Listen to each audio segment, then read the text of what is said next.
Esto es Tiempo Nacional. Hoy es la fiesta del trabajo. El programa que reivindica el ser nacional. Un tratamiento profundo y singular de la actualidad, junto a la revisión de nuestra historia, resaltando los valores de la argentinidad. Tiempo Nacional, con la conducción de Rubén Giovannini, el defensor de los derechos constitucionales del conjunto de la sociedad y de la tercera edad en particular. Tiempo Nacional, donde el movimiento patriótico nacional previsional tiene su lugar. Tiempo Nacional. Hace 20 años que lo defendemos a usted. Somos la voz de los que no tienen voz. San Martín pensionante trabajando y traspuso las cumbres hacia el sol. Contento los deberes argentinos, vendemos los derechos y el amor.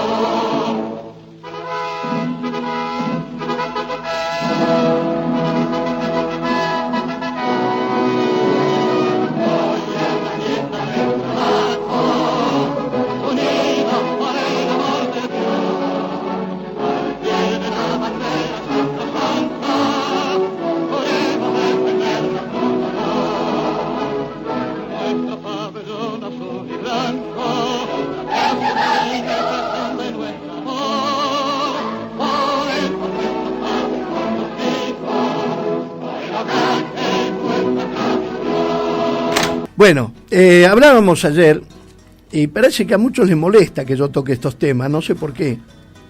Porque yo le estoy hablando de la política que está más allá de lo que vemos. Y lo vamos a ir viendo. Así que a aquellos que no les interesa el tema, lo que tienen que hacer es cambiar de dial. Porque yo tengo este mes para poder hacer todo esto, después enero paro. Así que voy a aprovechar para hablar sobre todo este tema de los planes que tienen estas organizaciones mundialistas, que son las que imponen las políticas a los pueblos, como lo hemos estado viendo, los planes de dominio universal y sometimiento a los pueblos, destrucción de las repúblicas, de las naciones. Así que hasta ayer habíamos llegado, habíamos hablado de dos psicólogos, uno llamado Eric Trist y el otro Frederick Emery, que tienen una teoría de la turbulencia social. Explicaban de que ante una serie de situaciones la gente reacciona, se vuelve inadaptada, elige reaccionar a la atención de un modo que degrada su vida. Eso lo estamos viendo en nuestra propia sociedad. Empieza a reprimir la realidad, negando su existencia, y si no, fíjense cómo le han mentido durante tantos años, y el pueblo dócilmente y aceptó esa mentira, y muchos de ellos se fanatizaron con esa mentira. Y a crearse fantasías cada vez más infantiles que le permiten seguir adelante. Bueno, esto lo estamos viendo prácticamente ahora, que se están peleando por un bastón, faltándole respeto a todo el pueblo y a toda la república y a las instituciones, porque realmente esto es que está ocurriendo es para reírse o para llorar. Es en una situación de creciente turbulencia social, la gente cambia sus valores y adopta otros más degradados, valores que son menos humanos y más animales, sostienen Eric Trist y Frederick Emery. El segundo escenario que plantean es una segmentación de la sociedad en partes más pequeñas, es decir, ir dividiendo la sociedad. En este marco, los distintos grupos étnicos, raciales y sexuales se enfrentan entre sí. Es decir, ustedes vieron hace poco lo que pasó en la catedral, ustedes vieron cómo se está los grupos indigenistas, cómo los tratan de enfrentar con los autóctonos que son también argentinos, que nacieron aquí, pero son hijos o descendientes de europeos que vinieron. Entonces la sociedad se va fragmentando, se va enfrentando en distintos grupos, inclusive por sus gustos sexuales. Las naciones se fragmentan en grupos regionales. Esto es lo que yo alerté con respecto a la bandera patagónica, donde yo decía que el peligro de la secesión de una parte de un territorio a través de una bandera regional que tiene 4 estrellas, que bien ellos dicen que es por la Cruz del Sur, pero bien puede ser 4 provincias que se escinden de la nación, denuncian el pacto federal y hacen una nueva nación.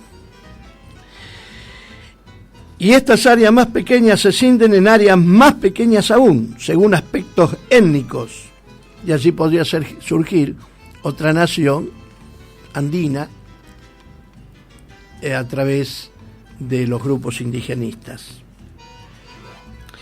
Trish y Emery se refieren a ello como un aumento de los prejuicios dentro y fuera del grupo debido a que la gente quiere simplificar sus decisiones. Las líneas naturales de las divisiones sociales se convierten en barricadas. El informe del Departamento de Defensa también tiene respuesta para eso.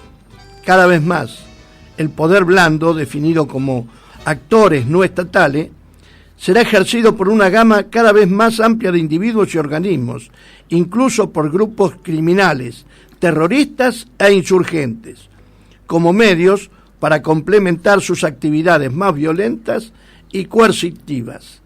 Estas agrupaciones serán muy inestables y se disolverán cuando logren satisfacer sus intereses o cuando se presenten oportunidades más favorables, de modo que lo menos sometido a las responsabilidades legales o a las consideraciones morales serán quienes manipularán el uso del poder blando.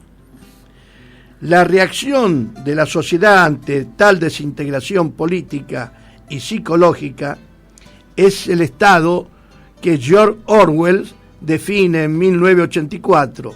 En este libro, el gran hermano regula la vida y los conflictos de las personas en la sociedad. Existe un conflicto interminable que cada grupo gobernante mantiene con sus propios súbditos, y el objetivo de la guerra no consiste en lograr o impedir la conquista de un territorio, sino conservar intacta la estructura de la sociedad.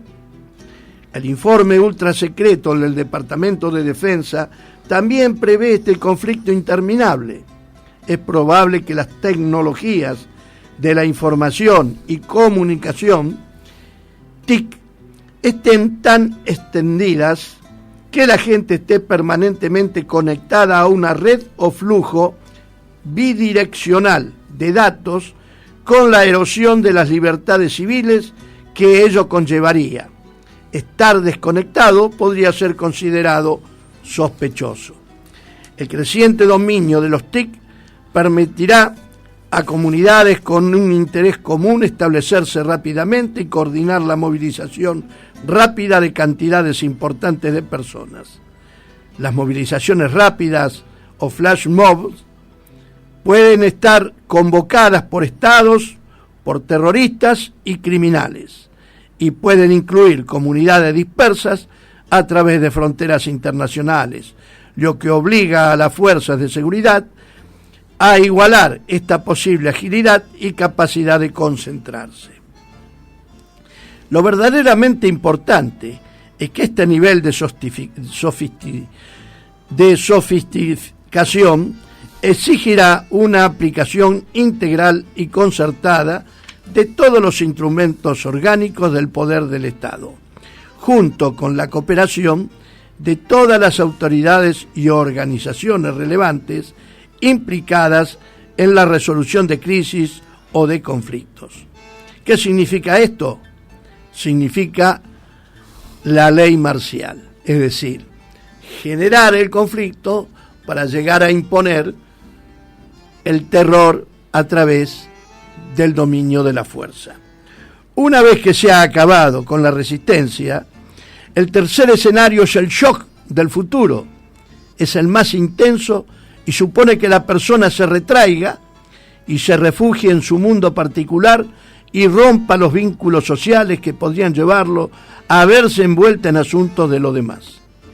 Trist y Emery están convencidos de que la gente estará dispuesta a aceptar la perversa crueldad del hombre que caracterizó al comunismo, no necesariamente la estructura del Estado comunista, sino el punto de vista moral de esa sociedad de sometimiento. Para sobrevivir, la gente tendrá que someterse al Estado o pasar a la clandestinidad. Una vez más, según el informe sobre tendencias estratégicas, cualquier posible opositor futuro se habrá percatado de las ventajas de pasar a la clandestinidad, si desea evitar la capacidad de vigilancia, identificación e infiltración de las sofisticadas fuerzas militares, especialmente las que despliegan sistemas y plataformas aéreos. En el futuro, los estados optarán por emplazar la mayoría de sus núcleos principales y de su potencia de combate decisiva en la clandestinidad. Del mismo modo, sus opositores irregulares basarán su ataque como su defensa en redes clandestinas, especialmente espacios urbanos complejos. Todo esto que está hablando, en cierta forma, en la Argentina se ha vivido con respecto, primero, a la guerrilla alzada en armas y segundo, la represión indiscriminada.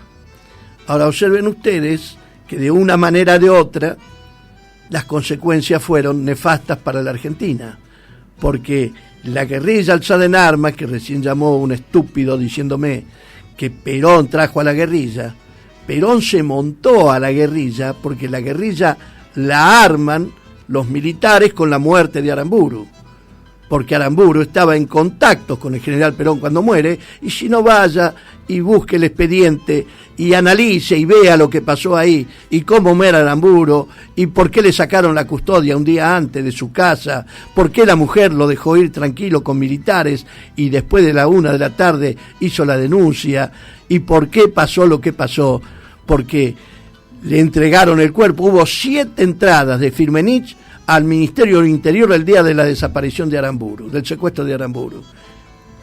Los libros del Interior cantaban eso, del Ministerio del Interior, entrada y salida de Firmenich allí. ¿Quién le entregó el cadáver a Firmenich? Bueno, habría que preguntárselo, y por qué la NUCE ordenó cerrar la investigación del caso Aramburu. Son cosas que, por supuesto, para los giles esos que llaman y hablan y no saben un carajo y entonces le echan la culpa a cualquiera. Ahora la culpa de la guerrilla la tuvo Perón. Si Perón trajo la guerrilla, ¿por qué razón la guerrilla se alzó contra Perón? Esta es la pregunta que le haría al estúpido ese que llamó. Entonces no quieren que les diga estúpido. ¿Y qué le puedo decir a un tarado que no analiza cuando abre la boca? ¿Qué le puedo decir? Dijo, Perón trajo a la guerrilla. La guerrilla nace mucho antes. En el año 48 empiezan los primeros atentados terroristas en la Argentina. Y no son precisamente los peronistas los que lo efectúan. Y si no, las bombas que se pusieron en el subte en el año 53, que mataron una gran cantidad de civiles, donde estaban algunos dirigentes sindicales, dirigentes radicales. ¿O se olvidan de eso? Entonces, para hablar de la guerrilla, primero tiene que saber lo que es la guerrilla, cómo nació, cómo se fue desarrollando y quiénes eran los grupos de guerrilleros y cómo se instrumentaron esos grupos que respondían en aquel entonces a los servicios de inteligencia del gobierno militar, para que después hicieran una estrategia de entrismo para tratar de copar el movimiento peronista, cosa que hicieron con Cámpora. Y después Perón tuvo que venir a sacarlos, por eso se alzan en armas. Porque Perón vio la estrategia, la conocía y aceptó el envite. Y por eso pasó todo lo que pasó después. Técnicas para acabar con la resistencia, aplicación integral de todos los instrumentos y organismos del poder del Estado, movilizaciones rápidas, tecnología de la información y comunicación omnipresente, segmentación de la sociedad, anarquía endémica y nivel elevado de violencia, bases de datos intrusivas, muy eficientes y accesibles. Aparición de la sociedad de la vigilancia, que nosotros vamos en camino. Hay cámaras por todos lados, hasta cuando vas al baño tenés cámaras. Erosión de las libertades civiles, catástrofe humanitaria. Esto es lo que el futuro próximo nos depara. Instintivamente rechazamos estas conclusiones, aunque se basen en los indicios sólidos de un informe secreto preparado por un gobierno y redactado por el Bilderberg. Sin embargo, hemos de tener el valor de seguir estos indicios, porque el lector descubrirá lo que está en juego. No es simplemente nuestra visión de la realidad. Que las revelaciones de estos datos pongan en peligro o destruyan nuestra visión del mundo no cambia el hecho en sí. La conspiración real está en marcha, y el 11 de septiembre del 2001 fue solo un preludio de lo que nos vienen preparando, de los que nos tienen preparado.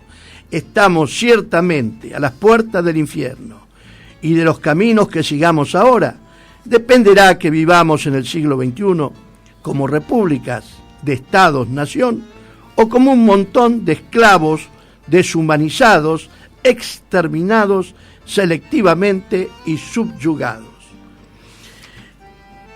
A partir de mañana vamos a empezar los planes de reducción de la población y los límites del crecimiento que impone el Club de Roma, y así sucesivamente vamos a ir viendo cada una de estas colaterales, como la Comisión Trilateral, la reunión del Bilderberg de 1973, cómo planifican la destrucción financiera del mundo, la generación de crisis para hacerse cada vez más ricos ellos, porque cada vez que, observen ustedes, que cada vez que hubo una crisis aquí en la Argentina, la riqueza de los ricos creció y la pobreza de los pobres también.